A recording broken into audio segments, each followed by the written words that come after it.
Welcome to स्टैंडो with पूर्णिमा। अगर आप इस चैनल पर नए हैं तो प्लीज़ चैनल को सब्सक्राइब करें। यहाँ आपको daily stenography dictation practice provide की जाती है। चलिए शुरू करते हैं। डिक्टेशन 80 वर्ड पर मिनट की स्पीड से बोली जाएगी। डिक्टेशन 5 सेकंड बाद स्टार्ट होगी।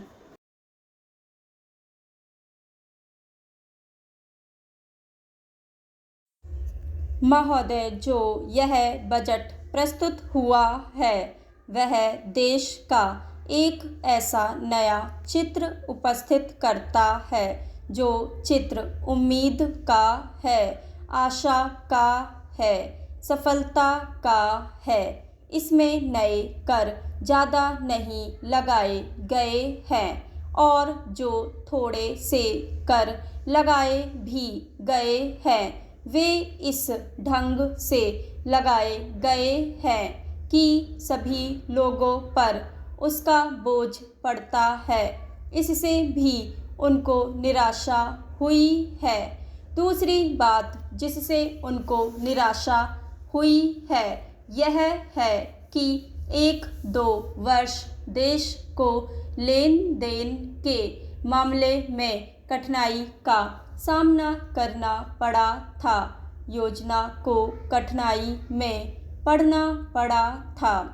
वह कठिनाई दूर हो गई है और मैं सदन की तरफ से उन देशों को धन्यवाद देना चाहता हूँ, उन देशों के प्रति आभार प्रदर्शित करना चाहता हूँ जिन्होंने हमारी इस कठिनाई को दूर करने में आगे बढ़कर हाथ बटाया है।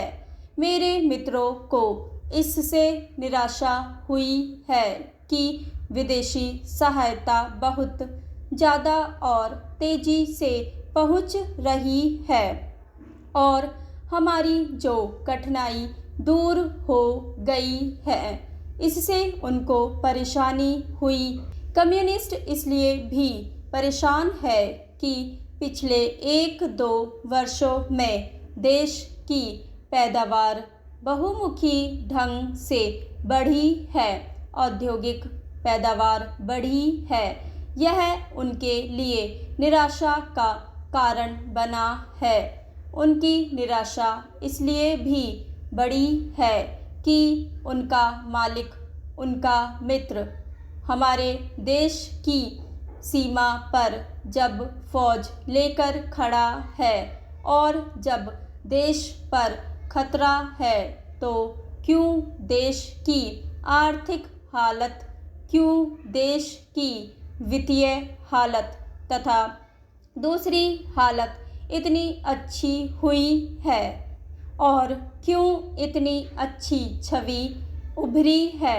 लेकिन उनकी निराशा हमारी सबसे बड़ी आशा है। उनकी असफलता हमारी सबसे बड़ी सफलता है और मैं समझता हूँ कि उनके भाषण हमारे वित्त मंत्री महोदय के लिए सबसे बड़े बधाई के भाषण है। 2-3 और चीज़ों की ओर मैं आपका ध्यान दिलाना चाहता हूँ। उनकी ओर दूसरे माननीय सदस्यों ने भी आपका ध्यान दिलाया है। हमारी सरकार का ध्यान भी उस ओर गया है, लेकिन मैं समझता हूँ कि उन पर और अधिक ध्यान देने की आवश्यकता है। पहली बात तो यह है कि जब चीज़ों की पैदावार बढ़ रही है, जब देश उन्नति की तरफ जा रहा है, तब भी देश में कीमतें बढ़ रही है।